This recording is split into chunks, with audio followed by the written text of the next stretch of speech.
नमस्कार, आप देख रहे हैं न्यूज़ 18 का डिजिटल प्लेटफॉर्म और मैं हूं आपके साथ जागृति खंतवाल। और आज बात उस राजनीतिक संकट की जिसने पश्चिम बंगाल को और वहां की राजनीति में हलचल मचा दी है।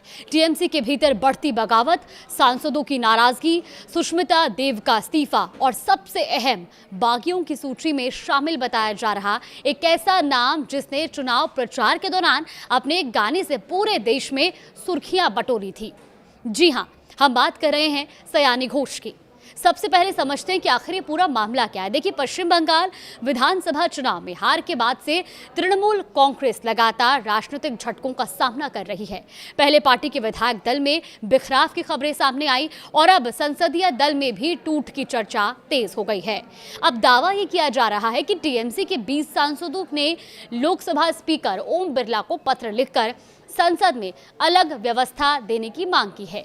यानी ये सांसद खुद को पार्टी की मुख्य लाइन से अलग पहचान देना चाहते हैं। इस दावे ने इसलिए भी राजनीतिक महत्व हासिल कर लिया है क्योंकि टीएमसी के कुल 28 लोकसभा सांसद हैं और अगर 20 सांसदों का आंकड़ा सही साबित होता है तो ये सिर्फ असंतोष नहीं बल्कि संसदीय स्तर पर बड़ी टूट मानी जाएगी। लेकिन सबसे ज्यादा चर्चा सयानी घोष के नाम की क्यों हो रही है, ये एक सवाल है। आपको बताते हैं। देखिए, क्योंकि स्पीकर को भेजे गए कथित पत्र पर जिन नेताओं के हस्ताक्षर बताए जा रहे हैं उनमें सयानी घोष का नाम भी शामिल है। इस तरह की अटकलें हैं, इस तरह की खबरें सामने आ रही हैं। देखिए, सयानी घोष पश्चिम बंगाल की चर्चित बंगाली अभिनेत्री, गायिका और तृणमूल कांग्रेस की सांसद है। वर्तमान में वो जादवपुर लोकसभा सीट का प्रतिनिधित्व करती हैं। अब राजनीति में आने से पहले उन्होंने मनोरंजन जगत में अपनी अलग पहचान बनाई थी और बाद में टीएमसी के प्रमुख युवा चेहरों में शामिल हो गई। लेकिन राष्ट्रीय स्तर पर उनकी सबसे ज्यादा चर्चा तब हुई थी जब विधानसभा चुनाव प्रचार के दौरान उन्होंने एक गीत गाया था और गीत की पंक्तियां थी, मेरे दिल में है काबा और आंखों में मदीना। ये गाना बहुत ज्यादा चर्चा का विषय रहा और सयानी घोष भी इसी के चलते चर्चा में आई। अब इस गाने को लेकर उस समय बड़ा राजनीतिक विवाद तक खड़ा हो गया था। बीजेपी नेताओं ने इस गीत को मुद्दा बनाते हुए ममता बनर्जी पर मुस्लिम तुष्टीकरण के आरोप लगाए थे और गाने को लेकर लगातार राजनीतिक बयानबाजी हुई और सयानी घोष लंबे समय तक चर्चा के केंद्र में बनी रही। इसी वजह से अब उनका नाम कथित बागी सांसदों की सूची में सामने आना ममता बनर्जी और अभिषेक बनर्जी के लिए एक बड़े झटके के तौर पर देखा जा रहा है।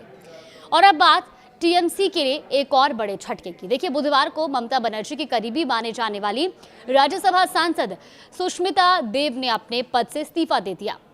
वहीं सुखेंदु शेखर के बाद वो दूसरी ऐसी राज्यसभा सांसद हैं जिन्होंने सदस्यता छोड़ दी है।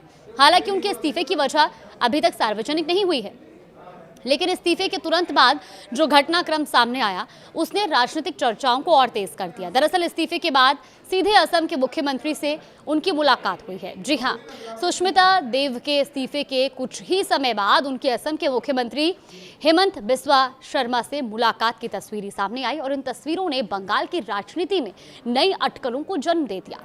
राजनीतिक गलियारों में चर्चा शुरू हो गई कि क्या सुष्मिता देव किसी नए राजनीतिक फैसले की ओर बढ़ रही हैं। अब सूत्रों के हवाले से ये भी कहा जा रहा है कि अंदर खाने उनके बीजेपी में शामिल होने की संभावनाएं हैं और इसी को लेकर चर्चाएं भी चल रही हैं। हालांकि इस संबंध में अभी तक कोई आधिकारिक घोषणा नहीं हुई है, लेकिन ये जरूर कहा जा रहा है कि इस्तीफे और मुलाकात का ये समय राजनीतिक रूप से बेहद महत्वपूर्ण माना जा रहा है। आखिर टीएमसी में इतना असंतोष क्यों दिखाई दे रहा है, ये सवाल शायद हर किसी के जहन में होगा। देखिए, विधानसभा चुनाव में हार के बाद पार्टी के भीतर नेतृत्व को लेकर सवाल उठने लगे हैं। पार्टी के कई नेता शीर्ष नेतृत्व से दूरी बनाते दिख रहे हैं। अब ऐसे में स्थानीय स्तर से लेकर राष्ट्रीय स्तर तक असंतोष की खबरें सामने आ रही हैं। एक महीने के भीतर कई नेताओं ने या तो पार्टी से दूरी बनाई है या फिर अपने पद छोड़ दिए हैं। राजनीतिक तौर पर यह स्थिति इसलिए भी गंभीर मानी जा रही है क्योंकि सत्ता से बाहर होने के बाद किसी भी पार्टी के लिए संगठन को एकजुट बनाए रखना सबसे बड़ी चुनौती होती है और फिलहाल टीएमसी इसी चुनौती का सामना करती दिखाई दे रही है। अब आपको बताते हैं कि कौन कौन से वो नेता है जो बागी खेमे के साथ है। देखिए, टीएमसी के बागी गुट का दावा है कि पार्टी के 28 लोकसभा सांसदों में से 20 सांसद अलग गुट बनाने और बीजेपी के नेतृत्व वाले एनडीए को समर्थन देने के पक्ष में है। हालांकि अब तक सार्वजनिक रूप से जिन नामों की चर्चा हो रही है उनमें 14 सांसदों के नाम सामने आए हैं।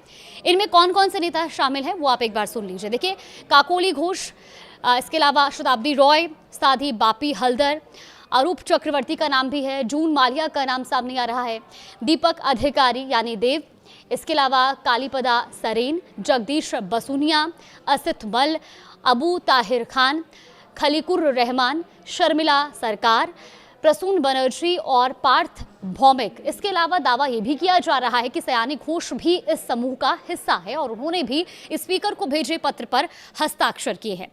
अब सवाल ये कि क्या ये सांसद एनडीए में शामिल हो सकते हैं? देखिए, इस पूरे राजनीतिक घटनाक्रम का यही सबसे बड़ा सवाल है, क्योंकि बागी सांसदों की ओर से एनडीए को समर्थन देने की इच्छा जताए जाने का दावा किया जा रहा है। अगर ऐसा होता है तो ये सिर्फ टीएमसी के लिए नहीं बल्कि राष्ट्रीय राजनीति के लिए भी महत्वपूर्ण घटनाक्रम होगा। हालांकि अभी तक इस संबंध में कोई औपचारिक फैसला सामने नहीं आया है, इसीलिए फिलहाल सारी निगाहें आने वाले दिनों की राजनीतिक गतिविधियों पर टिकी हुई हैं। तो कुल मिलाकर एक तरफ जहां 20 सांसदों की बगावत का दावा किया गया है, वहीं दूसरी तरफ चर्चित सांसद सयानी घोष का नाम सामने आया है। तीसरी तरफ ममता बनर्जी की करीबी सुष्मिता देव का इस्तीफा और उसके तुरंत बाद असम के मुख्यमंत्री हेमंत बिस्वा शर्मा से उनकी मुलाकात। इन सभी घटनाओं ने ये संकेत जरूर दे दिया है कि पश्चिम बंगाल की राजनीति में इस समय बड़ा उथल पुथल चल रहा है। टीएमसी के सामने संगठन को संभालने की चुनौती है, जबकि राजनीतिक विरोधी इस स्थिति पर पैनी नजर बनाए हुए हैं। अब देखना होगा कि यह असंतोष महज नाराजगी साबित होता है या फिर आने वाले दिनों में बंगाल की राजनीति का पूरा समीकरण बदल देता है। फिलहाल इतना तय है कि ममता बनर्जी के लिए ये दौर आसान नहीं दिखाई दे रहा।